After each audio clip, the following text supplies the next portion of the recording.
Hello guys. आज हम करने जा रहे हैं एनसीईआरटी क्लास 8th का चैप्टर 6 भगवान के डाकिए। ये एक कविता है और इसे लिखा है रामधारी सिंह दिनकर जी ने। चलिए इसकी व्याख्या आज समझते हैं। तो पक्षी और बादल ये भगवान के डाकिए हैं जो एक महादेश से दूसरे महादेश को जाते हैं। हम तो समझ नहीं पाते हैं मगर उनकी लाई चिट्ठियां पेड़ पौधे पानी और पहाड़ बाँचते हैं। पक्षी आप सभी जानते हैं, बादल का अर्थ भी आप जानते हैं। डाकिया क्या होता है? जो हमारा संदेश एक स्थान से दूसरे स्थान पर लेकर जाता है।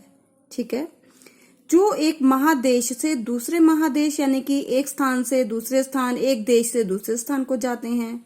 ठीक है, चिट्ठियां आप सभी जानते हैं, पत्र को कहते हैं। और बाँचते हैं मतलब पढ़ लेते हैं, उसका अर्थ जान लेते हैं। अब इसकी व्याख्या देखिए, क्या मतलब है इसका कि कवि कहते हैं पक्षी और बादल, ठीक है, ये दो पक्षी और बादल भगवान के डाकिए हैं। यानी जिस प्रकार से डाकिया हमारे सगे संबंधियों का संदेश हमारे लिए लेकर आता है, पक्षी और बादल हमारे लिए भगवान का संदेश लेकर आते हैं। और ये एक महादेश से दूसरे महादेश जाते हैं। ये भगवान के संदेश को लेकर पक्षी और बादल एक देश से दूसरे देश को जाते हैं। ये कोई सीमाओं के बंधन को नहीं मानते। इनके लिए कोई सीमा नहीं है कि हमें इस बाउंड्री से आगे नहीं जाना, इस सीमा रेखा से आगे नहीं बढ़ना। ठीक है, तो ये पक्षी और बादल भगवान का संदेश हमारे लिए लेकर आते हैं, एक देश से दूसरे देश में जाते हैं।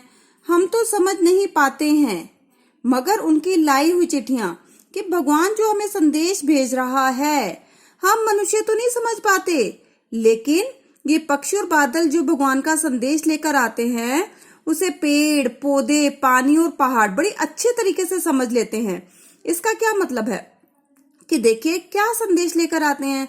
पक्षी और बादल बिना किसी संकोच के, बिना किसी भेदभाव के, कोई जाति का भेदभाव नहीं रखते, कोई सीमाओं का भेदभाव नहीं रखते और एक देश से निसंकोच दूसरे देश में जाते हैं। ठीक है, और हम मनुष्य हमने लाइनें खींच ली हैं अपने लिए कि ये हमारी सीमा रेखा है, इससे आगे अगर हमें जाना है तो परमिशन दूसरों की लेनी पड़ेगी।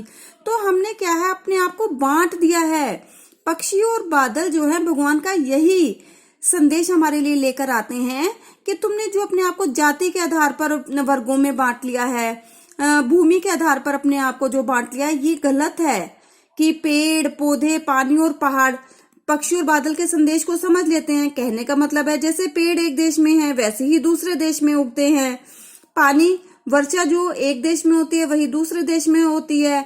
एक जगह का पानी भाप बनकर उठता है, दूसरे देश में बरस जाता है। जो पहाड़ है वो सीमाओं के बंधन को नहीं मानते बल्कि एक देश से दूसरे देश तक फैले हुए हैं। तो कवि हमें बताना चाहते हैं कि पक्षी और बादल भगवान का एकता का आपसी प्रेम का संदेश लेकर आते हैं, सीमाओं के बंधन से मुक्ति पाने का संदेश लेकर आते हैं। लेकिन हम ना समझ मनुष्य उसको समझ नहीं पाते, लेकिन पेड़ पौधे पानी और पहाड़ों से बड़े अच्छे से समझ लेते हैं। ठीक है, नेक्स्ट पहरे पे चलते हैं। हम तो केवल यह आंकते हैं कि एक देश की धरती दूसरे देश को सुगंध भेजती है। सुगंध माने खुशबू। और वह सौरभ हवा में तैरते हुए पक्षियों की पांखों पर तिरता है और एक देश का भाप दूसरे देश में पानी बनकर गिरता है। तो देखिए इसकी क्या, हम तो केवल ये आंकते कि हम तो केवल यही समझ पाते हैं कि एक देश की धरती दूसरे देश को सुगंध भेजती है। इसका क्या मतलब है कि एक देश में फूल खिले हुए हैं, उनकी खुशबू ये नहीं मानते कि इसके आगे पाकिस्तान लग जाएगा तो मुझे वहां नहीं जाना है, या कोई दूसरी कंट्री है मुझे नहीं जाना है। तो खुशबू बिना किसी भेदभाव से एक देश से दूसरे देश में विचरण करती है। और वह सौरभ हवा में तैरते हुए पक्षियों के पांखों पर तिरता है और वो खुशबू कभी तो हवा में तैरते हुए, कभी पक्षियों के पंखों पर तैरते हुए एक स्थान से दूसरे स्थान पर चारों तरफ अपनी खुशबू को फैलाता है। और एक देश का भाप दूसरे देश में पानी बनकर गिरता है। ये मैंने पहले भी बताया कि एक देश में पानी भाप बनकर ऊपर बादलों के रूप में चला जाता है और दूसरे देश में वर्षा कर देता है। वो ये नहीं मानता कि मैं एक देश से जिससे मैंने भाप में पानी बनकर उड़ा था वहीं पर मैंने वर्षा करनी है, ये बंधन नहीं है उनके लिए। वो किसी देश से पानी उठेगा, भाप बनेगा और किसी न जाने कहां जाकर किस देश में बरसेगा।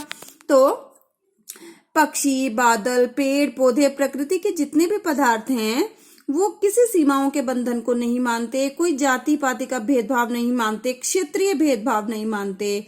उसी प्रकार से पक्षी और बादल हम मनुष्यों को भी यही संदेश देना चाहते हैं कि हमें भी जो है एकता का, प्रेम का, भाईचारे का संदेश का पालन करना चाहिए, सबसे मिलजुल कर रहना चाहिए। ये इस पचड़े में नहीं पड़ना चाहिए कि ये मेरी धरती है। ये हमें सार्वभौम कुटुंबकम का संदेश यह कविता देती है। तो यहीं आज अपना वीडियो समाप्त करती हूँ। आशा है कि आपको कविता अच्छे से समझ में आ गई होगी। अगली कविता में मैं लेकर आऊंगी इस कविता का अभ्यास। तब तक के लिए बाय, धन्यवाद।